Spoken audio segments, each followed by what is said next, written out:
राधा स्वामी दयाल की दया, राधा स्वामी सहाय। सत्संग मानवता मंदिर होशियारपुर, साप्ताहिक सत्संग, तारीख 28 दिसंबर 1980। हजूर पूर्णूर परम संत पूर्णतनी परम तत्व सर्वाधार परम दयाल जी महाराज के प्रवचन। मौज मालिक, मौज मालिक, मौज मालिक। राधा धन धन गुर परम स्नेह, धन दीन हितकारी, धन कृपाला सहज दयाला, भव भय मेटन हारे। लीला गम्य अपार माया, अद्भुत क्या कोई जाने। ऋषि मुनि योगी पार न पावे, ज्ञानी नहीं पहचाने। अग्नि सगुन के मध्य विराजे, नहीं ब्रह्म नहीं माया। रूप अरूप के वरे परे तुम, नहीं प्रकाश नहीं छाया। सब में व्यापक तुम्हारी सत्ता, सत्य असत्य के पारा। मन बानी के गम नहीं तुम में, सब में सबसे न्यारा। क्या कहे करूं तुम्हारे स्तुति, अजरे अमरे अविनाशी।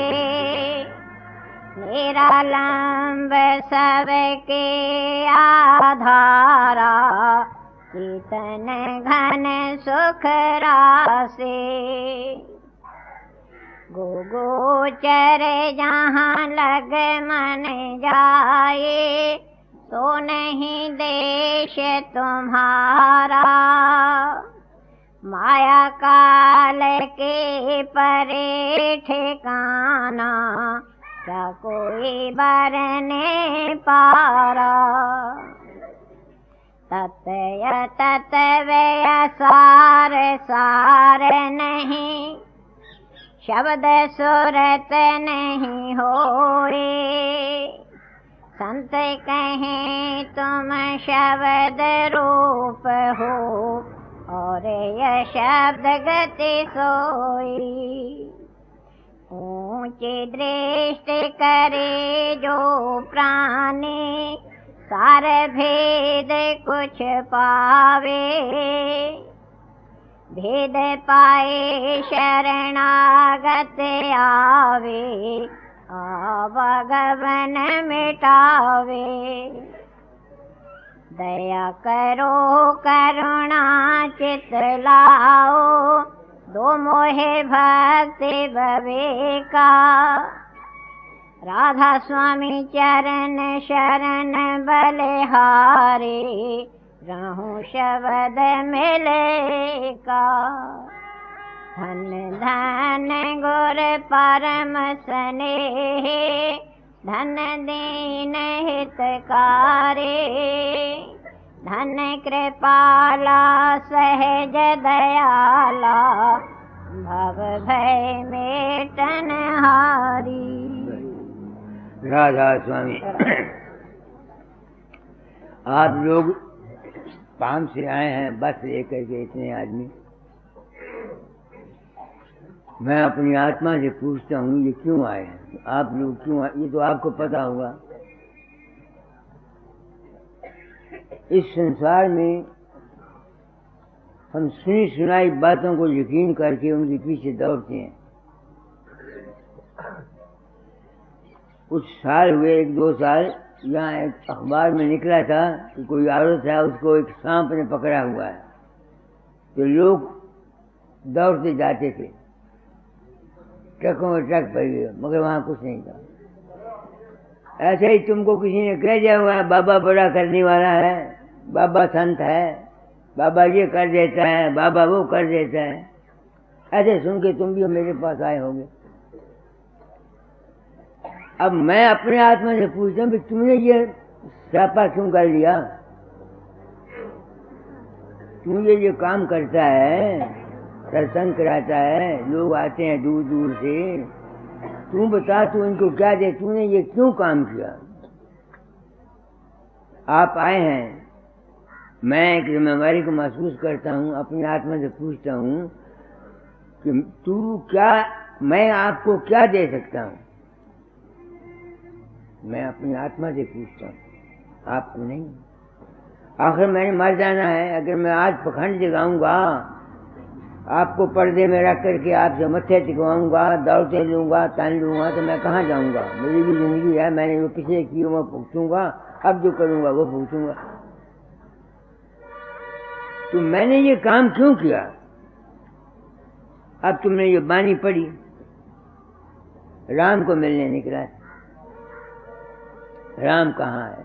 बचपन से किस्मत मेरी अच्छी या बुरी मुझे नहीं पता, एक दृष्टि द्वारा दाता दाल के चरणों में ले गई। उन्होंने ये संत मत दिया और गुरु महिमा दी और उस मार्ग का रूप बताया कि इस रास्ते चलो, तुमको मार्ग मिल जाएगा। अब इस बानी को पढ़ो, वो मार्ग क्या है?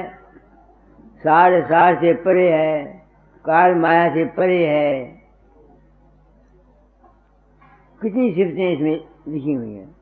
तो मैंने उस वक्त ये प्रण किया था कि इस रास्ते सच्चा को चलूंगा, जो कुछ मेरा अनुभव होगा मैं संसार को बता जाऊंगा।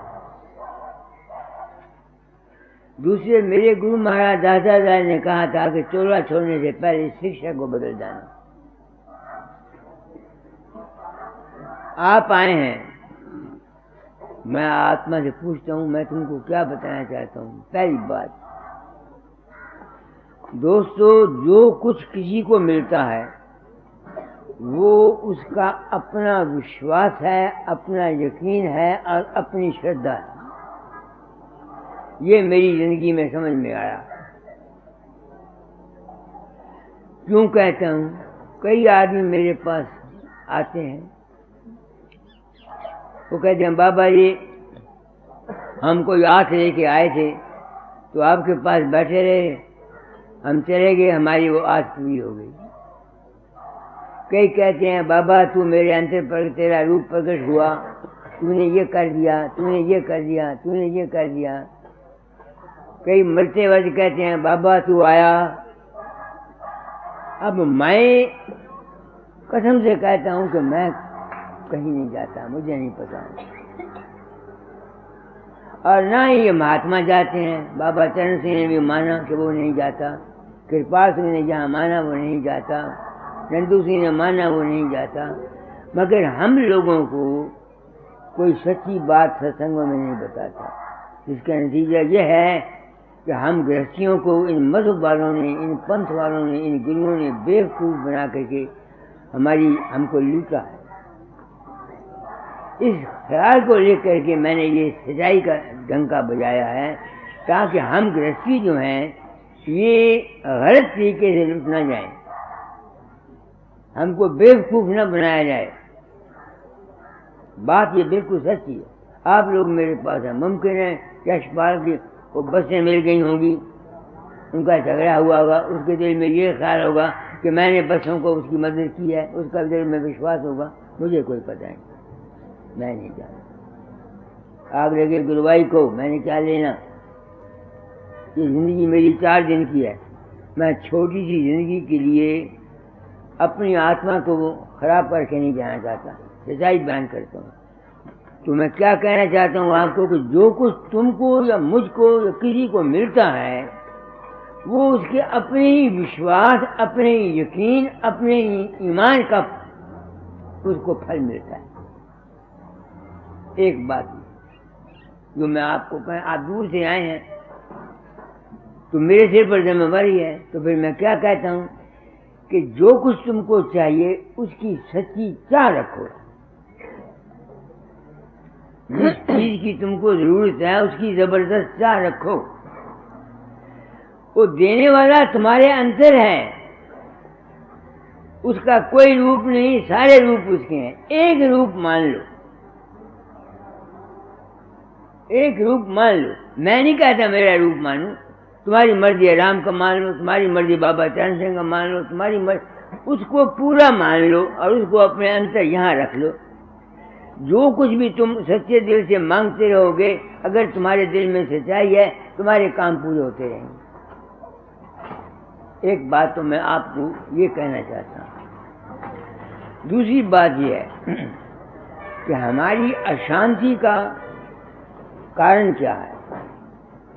हम अशांत रहते हैं, उसके 2-3 वजह। पहली बात यह है कि जिन शख्सों का ब्रह्मचर्य गिरा हुआ होता है, जो छोटी उम्र में विषा ज़्यादा कमाते हैं या जवानी में ज़्यादा भोग भोगते हैं, उनके मन को अशांत का होना एक लाज़मी अमर है, कोई रोक नहीं सकता। मेरा अपनी जिंदगी का मेरा तजुर्बा है। छोटी उम्र से मेरी 12 साल की उम्र में शादी हो गई, साढ़े 15-16 साल की उम्र में गृहस्थ में फंसा। तो फिर अशांत तो मैंने होना ही था। दाता के चरणों में चला गया, 12 साल बसरे बगदाद रहा। वहाँ की मेरी फोटो देखो, आप हैरान हो जाएंगे। जब मैं मुड़ के घर में आया, मैं फिर गृहस्थ में फंसा, फिर शांत हो गया। ये मेरा तजुर्बा है। मेरे पास कई नौजवानों की चिट्ठियाँ आती हैं। इस वास्ते मैं नौजवानों को ये कहना चाहता हूँ कि भाई अपने मानसिक और शारीरिक ब्रह्मचर्य को काबू रखो। लाख तुम राम राम जपते रहो, खड़तालें बजाते रहो, भजन कीर्तन करते रहो, अगर तुम्हारा मानसिक और शारीरिक ब्रह्मचर्य गिरा हुआ है, तुमको शांति नहीं मिलेगी। ये लाख रुपए की एक बात मैं तुम्हें कह, तुम में से नौजवान बच्चे भी होंगे, या ये सच्ची बात उनको कह देता हूँ। दूसरी बात ये है, जो मैं आपको, आप आए हैं ना, मेरे सिर पे कोई जिम्मेवारी है, मैं अपनी ड्यूटी पूरी कर जाना चाहता हूँ। आप उस पर अमल करें या ना करें, मुझे इसकी परवाह नहीं। तुम रात को सो जाते हो, तुमको गुस्सा आता है,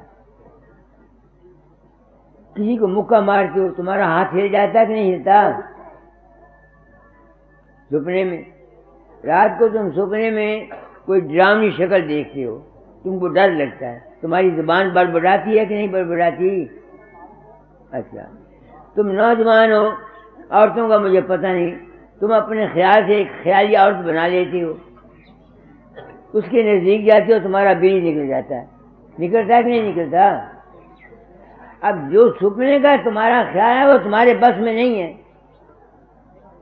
अगर तुम ये चाहो कि सपना तुम अपनी मर्जी से देखो, तुम नहीं देख सकते। तो जब सपने का ख्याल तुम्हारे दिमाग पर है, तुम्हारे जिस्म पर पड़ता है, तो हम जागृत में जो कुछ किसी से नफरत, किसी से द्वेष, किसी से झगड़ा, किसी से दुश्मनी, जो कुछ भी हम करते हैं, इसके असर से हम कैसे बचेंगे?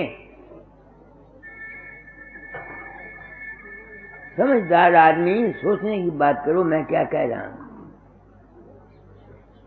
तो हमारे साथ जो कुछ भी बीतता है, ये सब हमारे अपने ही कर्मों का फल है।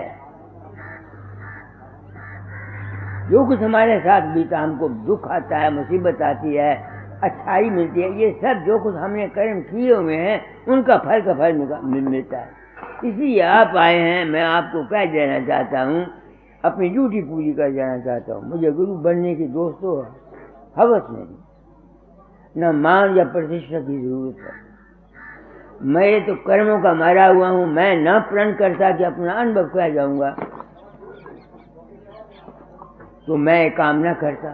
मैंने आप ही दाता जाल में माल का रूप माना था, क्योंकि मैंने खुद ही माना था, इस बात से उनके हुक्म की तामील करना मेरे लिए मजबूरी हो गई।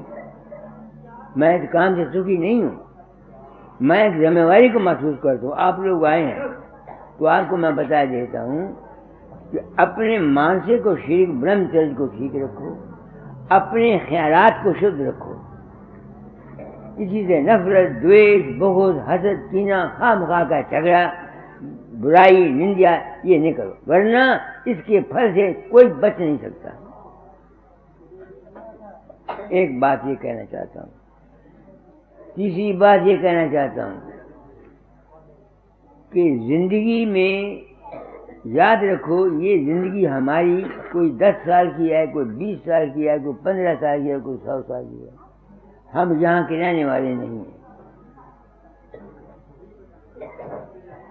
कोई यहाँ रहा, कोई 10 साल, कोई 20, मगर हमने तो इस दुनिया को ये समझा हुआ कि हम हमेशा के लिए रहने वाले हैं।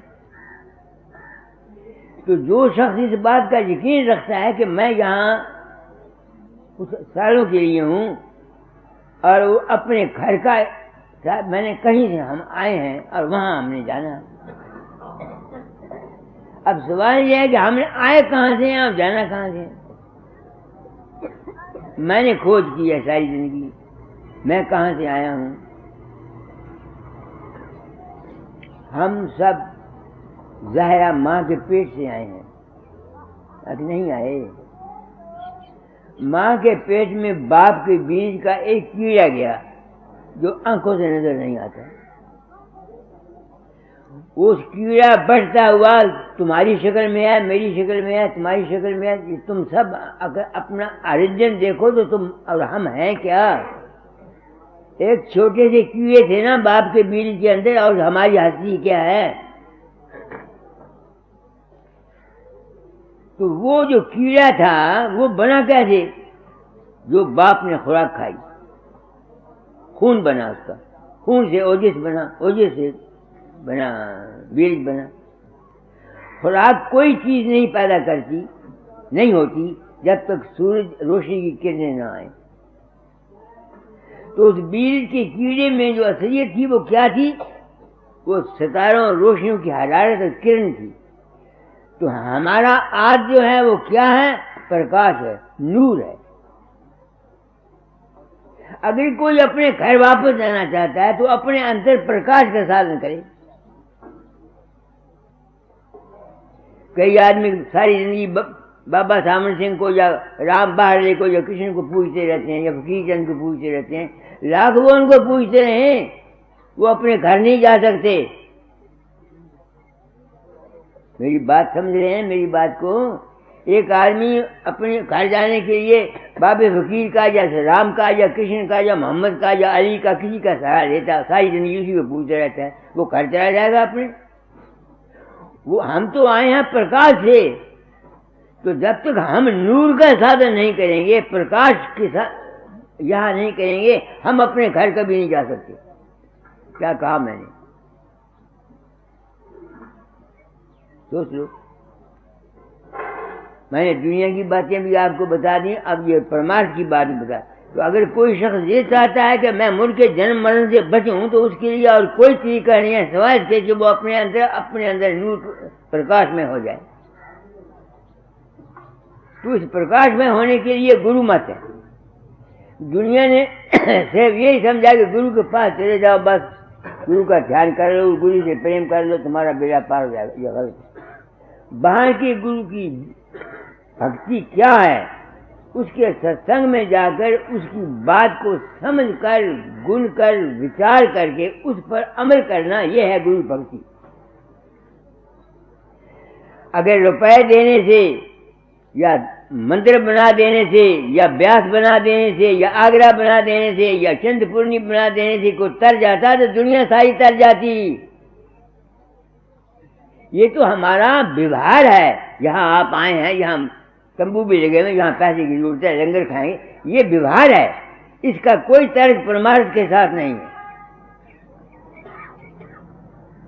इन बातों का देने लेने का कोई तर्क रूहानियत के साथ नहीं है। रूहानियत का तर्क सिर्फ गुरु की संगत में जाकर उसकी बात को सुनकर, समझकर और अमल करना है। तो मैं आप लोग आए हैं, मैं सोचता हूँ फकीर चंद मर जाएगा, किस लिए दुनिया को धोखा देता है? मेरे पास सच्चा ज्ञान है और शुभ भावनाएं हैं। दुखी मेरे पास आते हैं। तुम लोग अपने प्रेम से, अपनी श्रद्धा से मुझे बना लेते हैं और मुझसे काम ले लेते हैं, और मेरे बाप को पता नहीं होता। ऐसे ऐसे मेरे पास केस आते हैं, लड़का कॉलेज स्कूल में गया, पर्चा नहीं आता, कहता बाबा तुमको याद किया, तू आ गया और मेज के नीचे बैठ गया और पर्चा उसको डिक्लेयर करा दिया, और वो कहता मुझे 100 में से 98 नंबर आए। अब मैं भी ब्राह्मण की जाया हूं, मुझे सोचना चाहिए फकीर तू गया था, मैं नहीं गया, मुझे नहीं पता। तो मुझे यकीन हो गया कि हर एक इंसान के अपने मन के अंदर तमाम ताकतें मौजूद हैं। तुम खुद पूर्ण हो, तुम में तमाम सृष्टि, हर एक आदमी में अपनी वो खुद पूर्ण है, तुम्हारे अंदर ही सब कुछ है। तो अगर मैं ये साफ बयानी नहीं करता तो उसका नतीजा क्या निकलेगा कि तुम लोग आकर के मुझे मेरी बड़ाई करोगे कि हाँ मैं इतना करामाती हूँ, मरते समय ले जाता हूँ, लोगों को पर्चे हल करा देता हूँ, फिर तुम मेरी सेवा करोगे। वो जो सेवा तुम मेरी करोगे वो मुझे खा जाएगी। मैं डर गया हूँ, मैंने महापुरुषों के हाल देखे हैं। राधा स्वामी दयाल खुद 2 साल सख्त बीमार रहे। बाबा सावन सिंह का क्या हाल हुआ, मेरे गुरु महाराज की धाम उजड़ गई। स्वामी रामकृष्ण परमहंस का क्या हाल हुआ, जीसस क्राइस्ट का क्या हाल हुआ, गुरु अर्जन देव का क्या हाल हुआ, गुरु तेग बहादुर का क्या हाल हुआ। मैं कांप गया हूं। मैं कहता हूं शायद इनको इसलिए तकलीफ हुई हो कि इन्होंने पर्दा रखा।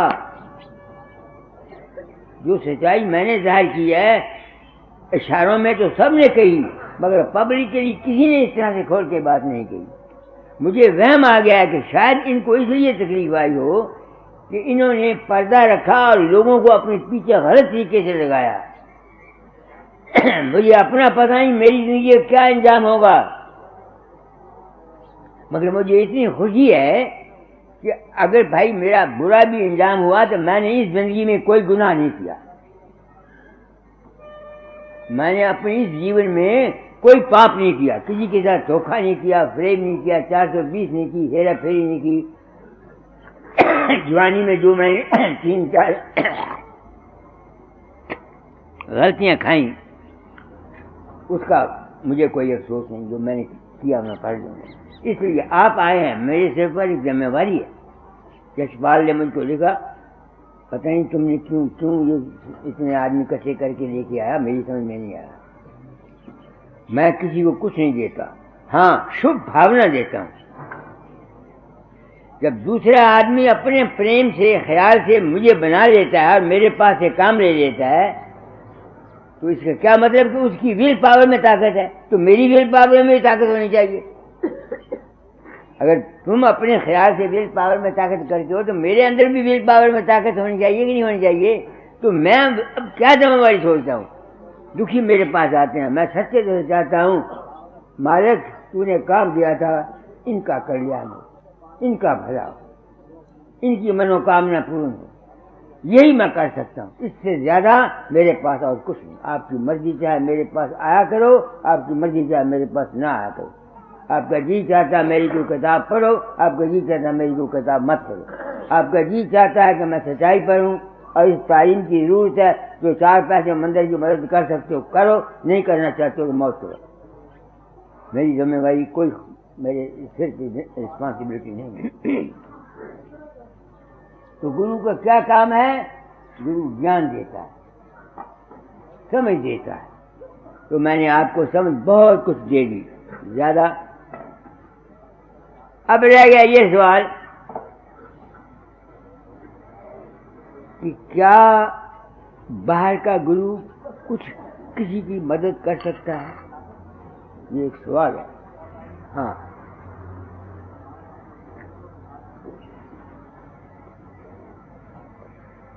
अगर किसी का विश्वास दृढ़ है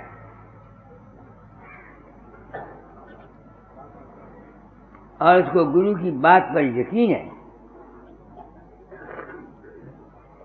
तो उसका काम पूरा हो जाएगा।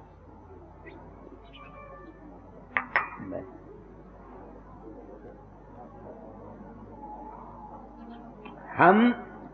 कोई आदमी आता है मदाई आप देखो तमाशा करते थे, एक नौजवान बच्चे को वो बता देते हैं तो उसको बोलता है आंखें बंद कर ली, देख झाड़ू वाला आ गया, साफ झाड़ू दे रहा है, हाँ ये दे रहा है, मास्की आ गया, हाँ आ गया, तख्त बिछ गया, हाँ बिछ गया। ऐसे तमाशे करते नहीं करते? क्योंकि वो लड़के को अपनी विल पावर नहीं है, वो अपने ख्याल देता है, उसको जो ख्याल देता है उसको वो नजर आता है। इसी तरह से अगर कोई शख्स गुरु की बात को विश्वास कर दे तो जो कुछ गुरु कहता है उसका विश्वास उसके सामने वही नज़ारे उसकी जिंदगी को बेहतर बना देगा। मुझे अफसोस बात कहनी नहीं आई, मेरी बात को समझना, इस बात को, इसको बोलते हैं विश्वास। इस वास्ते मैं कभी किसी को बुरी बात नहीं कहता। तुम्हारे बच्चे हैं, इनको कभी भी बुरे लफ्ज मत कहो, तू गंदा है, तू बुरा है, तू ये, उन बच्चों के दिलों पर असर पड़ जाता है। ये जीने का राज आपको बता रहा हूँ, समझ गए मेरी बात को? तो तुम लोग आए हो, मैं सच्चे से चाहता हूँ, दाता मेरे पास तो कुछ है नहीं, आपने खेल खिलाया, ये लोग आते हैं, जिस गर्ज के लिए ये आए हैं तुम्हारी गर्ज पूरी हो, मैं यही अच्छी बात दे सकता हूँ, इसके सिवा मेरे पास और कुछ बिल्कुल सच्ची है, साफ साफ बात है। मेरी तो आप जान कामती है, बुढ़ापा है, खबर नहीं कैसे मेरी जान निकलेगी। जब से मैंने ये देखा इन गुरुओं का हाल, महात्माओं का, बड़े बड़े का, मेरी फैसर काम काम किया।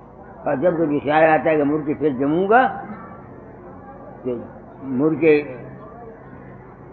मान ले क्रेडिट के सिर नीवा तो रत्ता ऊँची होनी है, फिर जमूंगा, फिर बीमारी मैंने कोई होगी, इलाज कोई करेंगे, फिर मापे कहेंगे पढ़, जी करेगा खेले नू, फिर थप्पड़ पाओगे। ये जिंदगी क्या है? आप लोग पसंद करते होंगे, मैं नहीं पसंद करता। आप लोग पसंद करते होंगे, मैं नहीं पसंद करता। कोई है यहाँ सुखी? देखो ये मुल्क में क्या हो रहा है। एक बात, दूसरी बात, आप नौजवान हैं, औलाद अच्छी पैदा किया करो, औलाद को औलाद के ख्याल से पैदा किया करो। आजकल देखो नौजवान तबका क्या कर रहा है। हम सब खुद रहो औलाद हैं। हम औरतें सिर्फ औलाद पालने के लिए नहीं होती। हम लोगों ने इस वक्त ये समझ लिया हुआ है कि स्त्री पुरुष सिर्फ अय्याशी के लिए हैं। हम अपने स्वाद के लिए औरतों के पास जाते हैं, बच्चे अनकाल पेट में आ जाते हैं। फिर तुम ये उम्मीद करोगे कि वो बच्चे जो हैं वो कौम के लिए या तुम्हारे लिए फायदेमंद होंगे? कभी नहीं होंगे। जैसा बीज तुमने बोया वैसा होगा। ये नौजवान बच्चों को मैं कहना चाहता हूँ, अगर मेरी बुरा लगे मेरी बात को तो बुरा मानो बेशक, मगर मेरी ड्यूटी है कह देना, औलाद को औलाद के ख्याल से पैदा करो। जिस किस्म के ख्यालात माँ अपने बच्चा जब पेट में होता है वो सोचती है कि उस किस्म का असर बच्चे पर पड़ता है। जिस किस्म की सोसाइटी और संगत उसको मिलती है। अब आजकल देखो ना, आप मेरे स्कूल मास्टर होंगे, आपकी संगत का असर लड़कों पर पड़ता है। आप तो खुद हड़तालें करते हैं, किराव करते हैं, और आपकी 6 घंटे ड्यूटी होती है, उसमें आप बाहर चाय पीते रहते हैं, स्कूल में काम नहीं करते। उनका असर ना दानिशा तुम्हारे बच्चों पर स्कूल में पड़ेगा। वो जो बड़े होंगे वो ऐसा ही करेंगे जैसे तुम कर रहे हो। आखिर तुम मेरे पास किस लिए आए हो? आप लोग जो मेरे पास आए हैं का बस लेके क्यों आए हैं? मुझे साधु महात्मा समझा होगा ना, कि साधु महात्मा का काम क्या है? एक खरी आदि से पुण्य आज साधु तुलसी संगत साधु कटे कोट अपराध। दुनिया ने ये समझाओ साधु को समझे इतना पाप की चेड़ो कट जाएंगे। बेवकूफो, ये बात नहीं है। कटे कोट अपराध कहते हैं गलतियों को।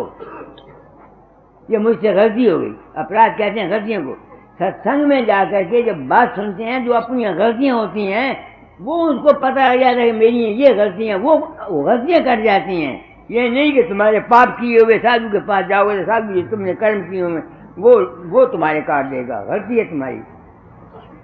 एक खरी आदि से पुण्याद, तुलसी संगत साध की कटें कोट अपराध।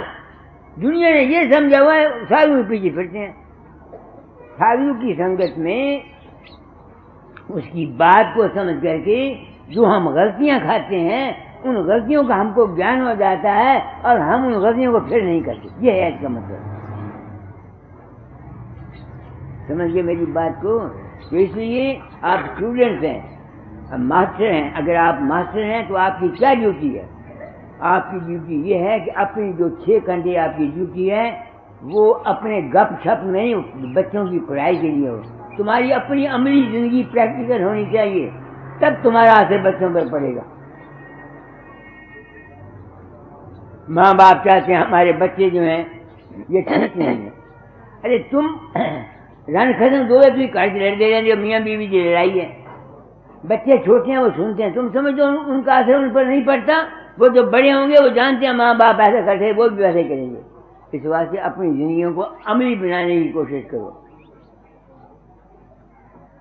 अच्छी औलाद पैदा करो, घर में शांति रखो। ख्याल में बड़ी भारी ताकत है, मैंने तुमको बोल दिया। हक हलाल की कमाई खाओ।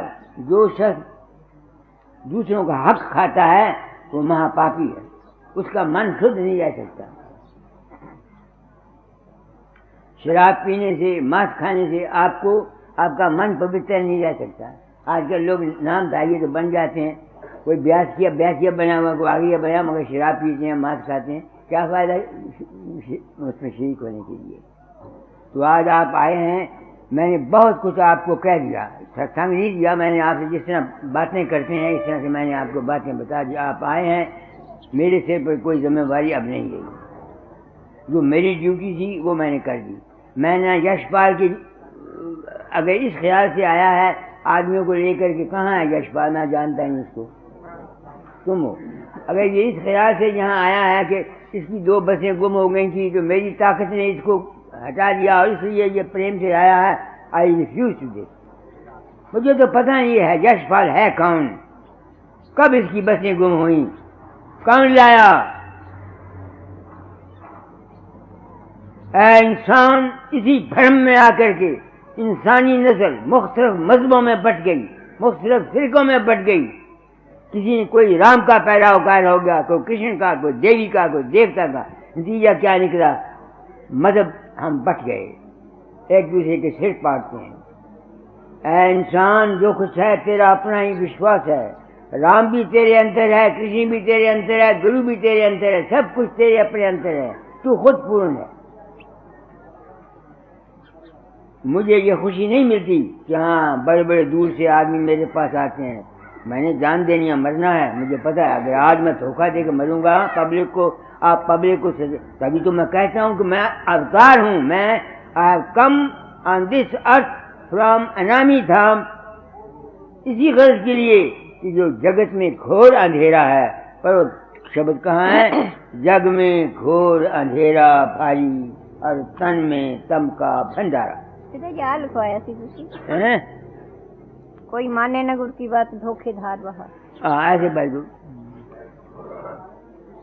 कोई माने न गुरु के बात, धोखेधार वहाँ। अब मैंने बातें आपको बता दी, अब तुम सोच लो दुनिया धोखे में है या कि नहीं है। हर जगह यहाँ धोखा है, हर जगह यहाँ फ्रेब है। ज्ञानदाता की हैसियत से, प्रेम दाता की हैसियत से अगर तुम मेरी इज्जत करते हो, मैं उसका मुस्तहक हूँ।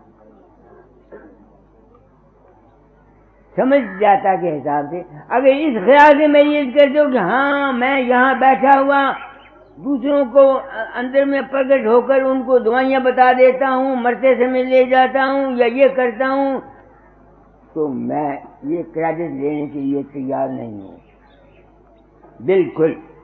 और जिन महात्माओं ने लिया मैंने उनका इंजाम देखा और बहुत बुरा इंजाम हुआ। मेरा अपना पता नहीं मेरा क्या इंजाम होगा। इसलिए मैं इसी गर्ज के लिए संसार में कुदरत ने मेरे दिमाग को हिलाया है कि मैं सच्चाई बयान कर जाऊं। जब जब धर्म की हानि होती है, गीता कहती है, वो आता है। जब जब अज्ञान अंधेरा छा जाता है, उस वक्त कोई संत का अवतार दुनिया में पैदा। अब तुम देखो तो सही, जो सच्चाई मैंने पढ़ किया, कहीं कोई बताता है, कोई महात्मा? सब गड्डियों के पास चले जाओ, कोई जो बताता है साफ बात आपको, ये बात ऐसे नहीं ऐसे। सब तुम लोग हम गृहस्थियों को बेवकूफ बना के अपने जाल में फंसाने की कोशिश करते हैं, मगर उनका भी कोई कसूर नहीं। आप लोग सच्चाई को सुनने के लिए तैयार नहीं हैं। गृहस्थी लोग, आप लोग सच्चाई को सुनने के लिए तैयार नहीं हैं। तो दादा फरमाते हैं कि पढ़ो। कोई माने न गोरे के बात, धोखे धार बहा। सौदा करने हाट में आया, गांठ के पूंजे धोर मिलाया। माया मिले ना राम ही पाया, दुविधा साथ रहा।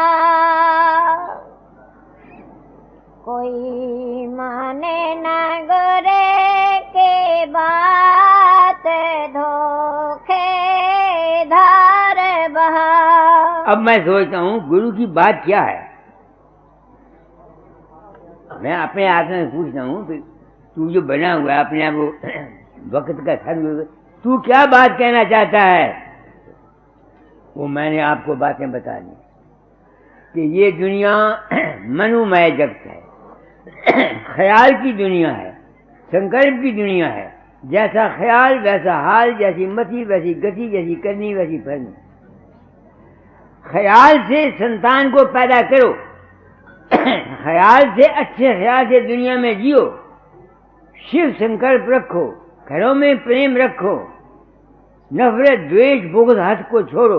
अगर ये नहीं करते तो फिर तुम धोखे में पाओगे, दुख उठाओगे, कोई तुमको बचा नहीं सकता। ये बात तो गुरु की बात ही। एक बात तो मैंने तो ये बता दी आपको, दूसरी आपको बता दी इस संसार से पार होने की, कि जब तक कोई आदमी मरते समय उसके सामने प्रकाश और शब्द नहीं आएगा, बेशक बाबा सावन सिंह आ जाए, फकीर चंद आ जाए, या कृष्ण आ जाए, या मोहम्मद आ जाए, उसको दोबारा जन्म उस लेना पड़ेगा, लेना पड़ेगा, लेना पड़ेगा। कोई ताकत नहीं रोक सकती। बात मैंने कह दी। दूसरी बात कह दी, विषय विकार का जीवन कम करो। तुम्हारे 5-5, 6-6 बच्चे हैं, 60-60 साल में, अब भी तुम गृहस्थ नहीं छोड़ते। ये है गुरु की बात। पढ़ो आगे। इस दिन झूठा वाद विवादा, लंपट मन इंद्र के स्वादा।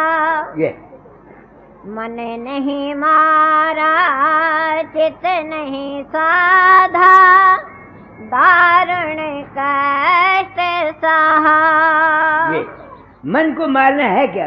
मन तो मरता किसी का है नहीं। ये तो बातें ही बातें हैं। संत भी कह गए थे, मैं भी जानता हूँ। मन को, रुख को बदल दो। घोड़ा तेज है, बड़ा चंचल है, अगर उसके रुख को बदल दिया जाए वो ठीक है। इस रुख क्या है? प्रेम, भक्ति, विचार, विराग अपने अंतर में। आगे। नहीं विचार नहीं ये बवे का, झूठे मन में धारे टेका। अब देखो, अब अगर ये सोचे यश भाई, हाँ बाबे फकीर ने मेरी ये कर दिया, तो झूठी टेक नहीं है। बाबा फकीर कोई भी नहीं करता। इसी एक अज्ञान की वजह से इंसानी नस्ल, कोई मुस्लिम बन गया, कोई सिख बन गया, कोई यहूदी बन गया, कोई गुरु नानक को मानता, कहता है नानक आता है, कोई कहता है मोहम्मद आता है, कोई कहता है राम आता है, कोई कहता है ईसा मसीह। अरे दीवानों, मैं तुमको 95 साल की उम्र का तजर्बा बता रहा हूँ कि मैं कहीं नहीं जाता और बाकी भी नहीं जाते मेरे सामने। बाबा चरण से माना वो नहीं जाता, कृपा से माना वो नहीं जाता। इस सब भ्रम में आए हुए हैं और इस भ्रम का नतीजा देखते नहीं हो क्या हो रहा है। पाकिस्तान में क्या हुआ, मुसलमानों को क्या अज्ञान ही तो था और क्या था। अब हम सिख खालिस्तान मांगते हैं, दुनिया है क्या, मुसीबत का घर है। हाँ जी आगे। सोझाए के न सोझायने का, राधा स्वामी पद न गहा। अब देखो ये सब कहते हैं राधा सिंह पद। मैं कट्टर नहीं हूँ, मैं अपनी आत्मा से पूछता हूँ फकीर चंद तू राधा सिंह पद जानता है? जो मैंने समझा वो कहता हूँ। जब से मुझे ये ज्ञान हुआ कि मैं किसी के अंदर नहीं जाता, तो मैं अपने अंदर चला जाता हूँ। आगे मन को छोड़ जाता हूँ, शक्लें छोड़ जाता हूँ, प्रकाश है शब्द है, उस चीज की तलाश करता हूँ जो प्रकाश में को देखती है अपने अंदर में और शब्द को सुनती है। जब कभी मैं वहाँ उसकी तलाश में जाता हूँ तो ना प्रकाश रहता है और ना शब्द रहता है। क्या हो जाता है, एक ऐसी हालत तारी हो जाती है मेरे अंदर जहाँ न मुझे अपनी होश है, न बगानी है, न राम याद आता है, न कृष्ण है, न गुरु है, न राधा स्वामी है, न कोई है, न कोई है, न कोई। क्या उस अवस्था का नाम मैं राधा स्वामी समझता हूँ। अगर कोई और राधा स्वामी है तो उसका मुझे पता नहीं लगा। अगर कोई और राधा स्वामी है तो उसका मुझे पता नहीं लगा। और यही बात आता है, पहले तुमने आरती पढ़ी है, वही है कि जब इंसान वहाँ पहुँच जाता है, न वो वहाँ सार है, न आसार है, न वहाँ शब्द है, न प्रकाश है, न ब्रह्म है, न माया है। वो एक अवस्था है। क्या इसका मतलब हुआ, हम कहाँ से आए हैं? एक अवस्था है, हालत है, जिसको कोई अनामी कह देता है, कोई अकाल कह देता है। अब सरदार गुरु नानक साहब ने अकाल पुरुष कहा। कितने सिख हैं सोचते हैं कि अकाल पुरुष क्यों कहा, अकाल पुरुष किस चीज का नाम है? काल कहते हैं वक़्त को, हरकत को। जहाँ हरकत नहीं है वो अकाल है। तो जब हम अंदर सफर करते करते करते उस बेहरकती में चले जाते हैं, वो हमारा आद है। तो मैं इसलिए पर आया हूँ कि जिंदगी क्या है, लब खुले और बंद हुए ये राज जिंदगानी। अगर ये महात्मा वहां पहुंचकर अकाल गति में कुछ कर सकते तो मैं मान लेता। ये अपनी बीमारी दूर नहीं कर सके। राजा समिदार खुद 2 साल बीमार रहे। अगर वो वहाँ राजा समिता में पहुंचे, उनमें ताकत होती तो अपनी बीमारी को क्यों होती। बात मैं सच्ची कहता हूँ। बाबा सामर सिंह इतने ऊंचे थे, अगर उनमें ये ताकत थी अपनी बीमारी को दूर कर देते।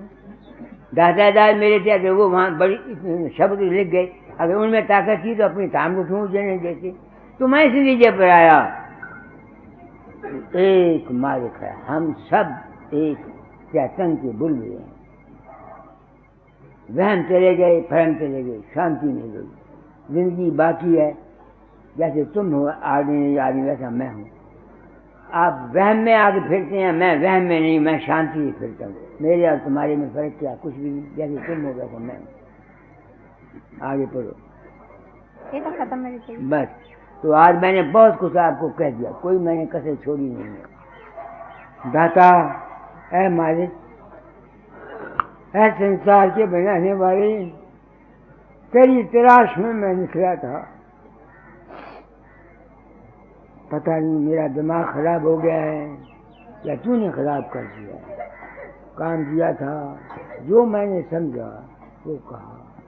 दोस्तों, मुझे कोई किसी बात का दावा नहीं कि मैं जो कुछ कहता हूँ यही फाइनल है। ये मेरी जिंदगी का तजर्बा है। हो सकता है मैं गलत हूँ, हो सकता है मैं ठीक हूँ। सच्चे चाहता हूँ कि मीटिंग दूर से आए हो, हमारे जिस गलत के लिए आए हो, तुम्हारी गलत पूरी हो, यही मैं कह सकता हूँ। सबको राजी कर लो। चरण शरण की वंदना नित को